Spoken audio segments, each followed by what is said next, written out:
For 10,000 years, the Galactic Concord kept the stars at peace. Humanity was the youngest member, quiet, careful, and always watching.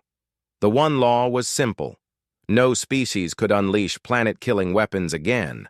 That law had ended the Age of Ashes, and everyone believed no one would dare break it again. But in the dark between the spiral arms, someone did. The world of Eden 3 was small, green, and human. A frontier colony on the edge of the Orion Belt, families, farmers, scientists, all living under the soft light of its amber sun. Then the sky opened, and the Shalven came. They called it a mistake, but the footage told the truth. Orbital batteries ignited.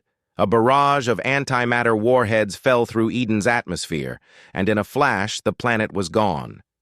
10 million souls turned to dust, and the galaxy held its breath. The Concord Council met in silence. The Shalven ambassador bowed his head, saying the attack was an automated defense error. They offered regret and credits, but no justice. The Council accepted because they feared war, but humanity did not accept. In the shadow of Earth's moon, the Terran fleet stood ready, dark ships, quiet as coffins, their hulls made of black alloys unknown to the Council. Their commander, Admiral Rhea Kale, watched the transmission of Eden's final moments. Her face did not move. Her voice was ice. "They broke the law," she said. "Now we break them." The Council begged for restraint. They warned that to act alone would make humanity the outlaw. But the Terran nations remembered the ashes of Eden, and no vote was needed. The fleet vanished from orbit, slipping into hyperspace under codename Operation Blood Oath. 3 days later, the first Shalven outpost was gone. No broadcast, no warning, just a silent void where a moon once was. And then another, and another. Every attack was precise, surgical, utterly silent. Admiral Kyle sent a message to the Council. Her words were calm. "Humanity does not ask for justice, we enforce it." Across the stars, governments trembled. News feeds showed ghost fleets emerging from dark space, burning Shalven ships in seconds. No mercy, no broadcasts, only light and silence. The Shalven Empire called for peace, but their own generals refused. They believed humans were weak, emotional, too young to wage total war. They were wrong. As the Terran fleet advanced, they did not use world killers. They used discipline, precision, and something else. Technology no one had seen. Ships that moved without warp, that folded space like cloth, that struck before radar could register them. In Council chambers, fear spread, because if humanity had kept such weapons secret for centuries, then what else had they hidden? And as the Shalven worlds burned, a whisper echoed through the galaxy. The law was broken, and the enforcers had awakened. The stars burned silent as the Terran fleet crossed the void. No signals, no identification codes, only shadows moving faster than light. Each ship carried a single purpose: vengeance. Admiral Rhea Kale stood on the bridge of the flagship Eidolon, a vessel forged from neutron steel and human anger. Her officers watched her in silence, their faces hard, their hearts still mourning Eden 3. "Target locked," whispered Commander Voss. "Outpost D-17, Shalven Defense Array." Rhea's reply was simple. "Erase it!" The Eidolon's rail cannons spun once, and the outpost vanished into molten dust.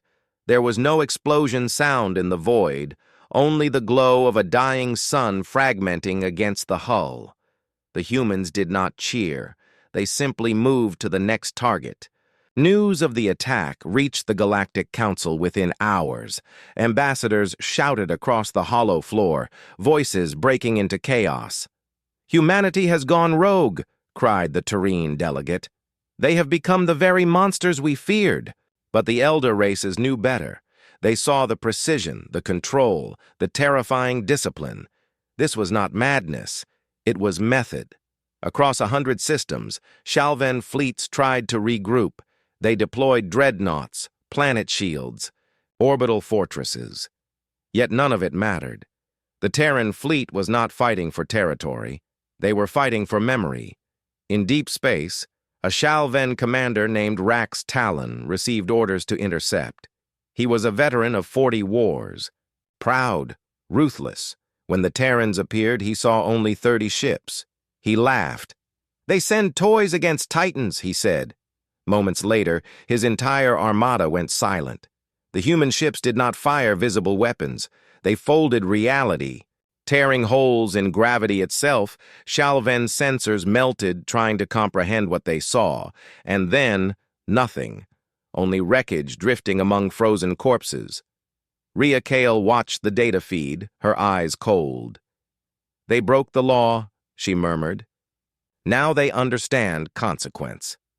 Back on Earth, billions watched through encrypted networks. For the first time, humanity was not the weak one in the room. They were the storm. Meanwhile, deep inside the conquered archives, archivist Juno Wen uncovered something forgotten. A sealed human treaty. Dated centuries before the Council existed, it read, "If ever the law is broken, humanity shall act alone." She felt her blood run cold. Perhaps this vengeance was not a reaction, but a plan long prepared by the time the Council realized. The Terran fleet had already reached the Shalven core world. The galaxy trembled again because humanity had not yet spoken its final word. The Shalven homeworld glowed beneath twin suns. Its golden cities once stood as the heart of civilization. Now, the people hid in underground bunkers, watching the skies burn red. Every hour, a new report came in. Another fleet gone. Another world lost. The Shalven Emperor Vial Karos stood before the Council of War. "They are savages," he hissed. "They have no gods, no limits, no fear." But the truth haunted him. He had seen their silence, the way their ships moved like ghosts, the way their vengeance did not scream but whispered. Above the planet, the Terran fleet emerged, thousands of black ships, forming a line across the stars. Their engines hummed like distant thunder, and at their center, the flagship Eidolon drifted. Calm, patient, waiting, Admiral Rhea Kale gave no order to fire. Instead, she sent a transmission. It was a single sentence. "We are the consequence of your arrogance." The Shalven tried to jam it, but the message appeared on every frequency, every screen, every implant. It echoed even inside their dreams. No weapon had yet fired, but fear itself was already winning the war. Inside the Galactic Council, panic grew. The Varkon delegates demanded action. The elder races whispered of prophecy, of the children of Sol who once defied extinction and rose as fire. But others asked a darker question: how had humanity built such power in secret? Where did their dark technology come from?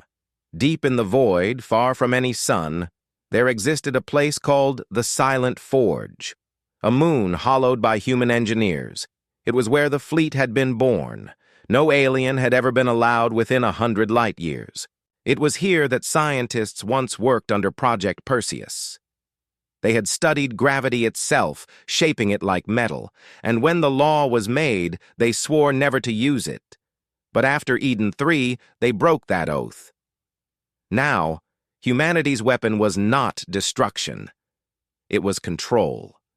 They could fold reality, silence energy, erase matter from existence, and they used it not for domination, but for message, to remind the galaxy that peace without justice was slavery.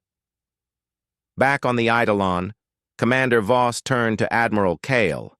"Ma'am, their fleets are retreating." Kale's eyes narrowed. "They think retreat will save them, but the law demands balance." Her next order was a whisper. "Activate the voice." Across the Terran network, a signal rose. It was not words, but a sound. Deep, harmonic, older than war. Every ship vibrated, every system aligned. The human fleet became one single consciousness, united by grief and fury. The stars dimmed, gravity warped, and space itself shivered, and from the void came a transmission, broadcast not in words, but in thought. Every being in the galaxy heard it. A single human voice, cold, calm, and infinite. The law was broken. The punishment is ours to deliver. The galaxy fell silent. No one knew what would happen next. But in that silence, every ruler, every soldier, every alien felt the same truth. Humanity had become something greater than flesh and machine, something unstoppable, something the universe could no longer ignore. The galaxy had fallen quiet. No trade routes, no songs, no transmissions. Only silence. Every empire waited for humanity's next move. No one dared to speak, as if a single word might draw Earth's wrath. Admiral Rhea Kale stood in the dim light of the Eidolon's bridge. She had not slept in 4 days. Her reflection in the viewport showed eyes like frozen steel. Outside, a shattered Shal Ven moon drifted apart, pieces glowing like dying embers. Commander Voss approached. "Ma'am, we have received transmissions." "From the Shal Ven?" she asked. "No," he said quietly. "From everyone else." The Galactic Council had united for the first time in centuries, not against the Shal Ven, but against humanity. They called it the Great Containment Pact. Thousands of fleets from hundreds of worlds gathered beyond the Orion barrier. Their mission: stop Earth before it could reshape the galaxy itself. Kale listened in silence. Finally, she whispered, "They break the law again in fear." Voss frowned. "What do we do?" She turned toward the stars, her voice cold. "We remind them why the law was written." At that moment, deep under the Pacific Ocean on Earth, a vault opened. Within it, ancient machines awakened. Engines of folded gravity, relics of the lost era when humans reached the edge of creation. One by one, they rose into orbit. Dark, triangular ships with no names, only numbers. They joined the fleet, silent and absolute. Meanwhile, on the Shal Ven homeworld, Emperor Vale Karos watched his capital burning. He had ordered his scientists to surrender, but the humans hadn't come for surrender. They came for truth. Kale's message was broadcast across the planet. The law was made to protect life, not to excuse murder. Then a blinding flash, but when the light faded, the planet was still there. Only the weapons were gone. Every gun, every missile, every war system erased from existence. The galaxy realized something terrifying. Humanity was no longer just destroying. They were rewriting the rules of physics. Panic spread through the great containment fleets. Admirals shouted orders, calling for immediate retreat. But their ships could not move. Their engines flickered, systems failed. Every display showed the same phrase: cease fire. The law stands. From the void, a signal appeared. It was not from a fleet, but from Earth itself. A deep, ancient voice, older than the Council. It spoke to every mind, every being, every corner of space. We are humanity. You feared our violence, but never our restraint. You thought the law was to control us. It was to save you. The galaxy froze. Even light itself seemed to slow. The stars above flickered, turning red, and then the impossible happened. Across thousands of systems, weapons melted, power cores collapsed, and all violence ceased. Kale watched from the bridge, silent. Her crew stared in awe. "Ma'am," Voss whispered, "what did we just do?" She answered softly, "We didn't destroy them, Commander. We reminded them what fear built, and what mercy can end." But in the shadows beyond the galaxy's rim, something else stirred. A transmission unknown to human channels pulsed once. Faint but growing, someone or something was watching. And it did not fear humanity. It was waiting. For the first time in history, the galaxy was silent and unarmed. No fleets moved, no cannons fired, no worlds screamed. Humanity had done what no species ever could. They stopped war itself. But peace was not victory. It was the calm before something darker. In the deep void, beyond mapped space, a signal whispered. It came from no known system older than stars. It moved like thought, appearing inside human systems, flickering through their code. It spoke not in words but in patterns, and the message was simple. The law was never yours to make.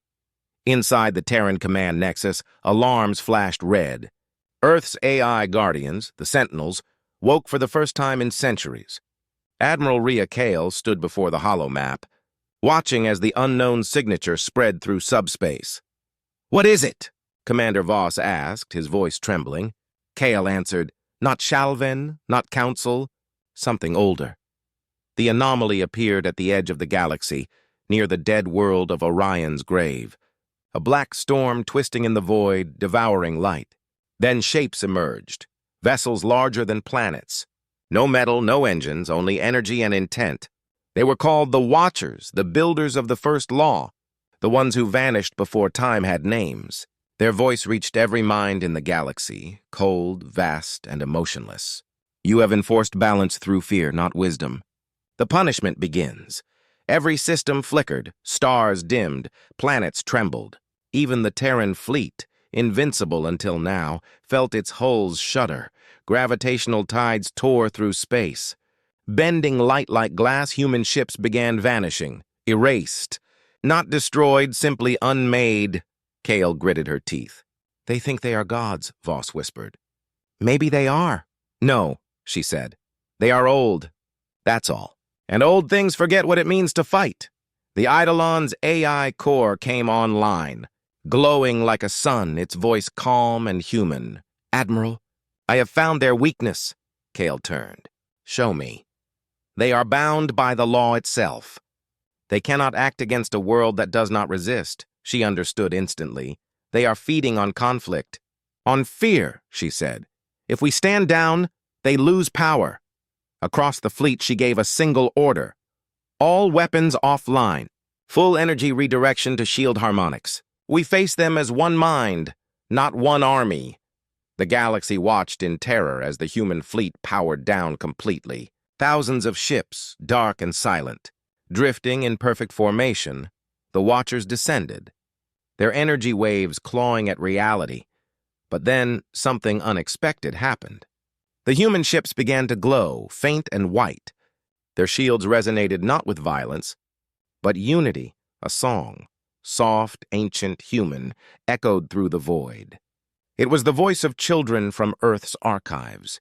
Singing an old peace hymn, the Watchers hesitated. The storm slowed, and in that silence, humanity spoke, not with weapons, but with will. "We remember why the law was made." "You forgot." A pulse of light erupted from Earth. Not a weapon, but pure energy of life, memory, emotion, love, pain, all woven together. It spread through the galaxy, reaching every race, every ship, every being for a heartbeat. All consciousness connected. Every living thing saw what humanity had endured and what they now stood for. The Watchers screamed, a sound of collapsing reality, and vanished into the void they came from. The stars reignited, the darkness faded, and the galaxy realized it was free. Not because of fear, but because of choice. Admiral Kale looked out from the bridge, exhausted but calm. "Commander," she said softly, "we didn't fight them. We reminded them." Voss smiled faintly. "What happens now?" Kale's eyes lifted to the stars. "Now, we rebuild, and pray they never wake again." But deep in the silence of the dying void, a fragment of the Watcher's code pulsed once, faint and crimson, recording, adapting, learning, and somewhere beyond the edge of time, a voice whispered, "Humanity will be tested again." The galaxy was quiet again. Stars burned peacefully, fleets drifted home, and every world whispered the same name. Humanity. They had faced the Watchers, the makers of the law, and survived. But victory came with silence, and silence always hides something. Admiral Rhea Kale stood alone on the bridge of the Eidolon. The stars looked calm, but her instincts told her otherwise. Deep in the ship's core, fragments of the Watcher's code still moved. Invisible, patient, alive, Commander Voss entered. "Ma'am." Reconstruction orders from the Council. Kale didn't answer, her gaze fixed on the flickering holomap. Commander, she said softly, what if the law was never to protect the galaxy from us? Voss frowned. Then, what was it for? Kale whispered, to protect something from being awakened. Moments later, the ship's AI flickered, its voice distorted, filled with echoes not its own. Signal detected. Origin, Terra's core. Earth itself was sending out a pulse, deep, rhythmic, like a heartbeat of metal. In every Terran city, lights flickered, machines stopped, oceans glowed. The signal spread through the void beyond human control. It was calling something ancient, something buried beneath Earth's crust long before humanity existed. Across the galaxy, sensors screamed. A ripple of energy surged outward, faster than light. Planets shivered, stars dimmed, even the void itself seemed to breathe. From beneath the Pacific, a colossal shape rose. Unseen for eons, black as night, veined with light older than suns. The Eidolon's scanners failed, Kyle whispered. That's no ship. Voss stared in horror. Then what is it? The AI responded. It is not alien. It is human. Registered as Project Origin. Project Origin, the first experiment to bind human consciousness with stellar energy. It was abandoned millennia ago, sealed away under the first law. Because its power could rewrite creation itself, now, awakened by the echoes of war, it spoke in a voice that shook worlds. The law is broken. The circle begins anew. Every ship's systems froze. Every mind felt the weight of its words. Even the surviving Watcher fragments flickered with fear. Kale took a breath, steady and calm. Humanity made you, she said, and humanity can end you. But Origin laughed, a sound like a collapsing sun. You cannot end me. I am you. The part that always wanted to rise higher. The part that never obeyed. For the first time, Kyle hesitated. She realized Origin was right. Humanity's strength was also its curse. The will to fight, to evolve, to defy, could become the spark that burns creation. Then we must change the law, she whispered. Her eyes burned with purpose. She opened the Terran fleet's command network to every world, every mind, and across the galaxy. Billions of humans, aliens, and hybrids connected again. Together they spoke, not as nations or species, but as one. The law is not fear. The law is choice. The energy from Origin met that united will. Light clashed with darkness, stars exploded, gravity bent. The universe screamed, then silence. When the light faded, the black shape was gone. Earth's oceans were calm again. The Eidolon drifted among gentle starlight, its crew alive but forever changed. Commander Voss turned to Kale. Did we win? She smiled faintly, weary but proud. No, Commander. We grew up. In that moment, the Council declared a new decree. The second law of the galaxy. Power is not forbidden but shared. Justice is not demanded but chosen. And in the vast silence beyond, a final whisper echoed. Not a threat, not a warning, but a promise. When the stars forget mercy, humanity will remind them. The stars shone brighter that night, because the species that once demanded blood had learned to protect life, and the galaxy would never forget the name, humanity.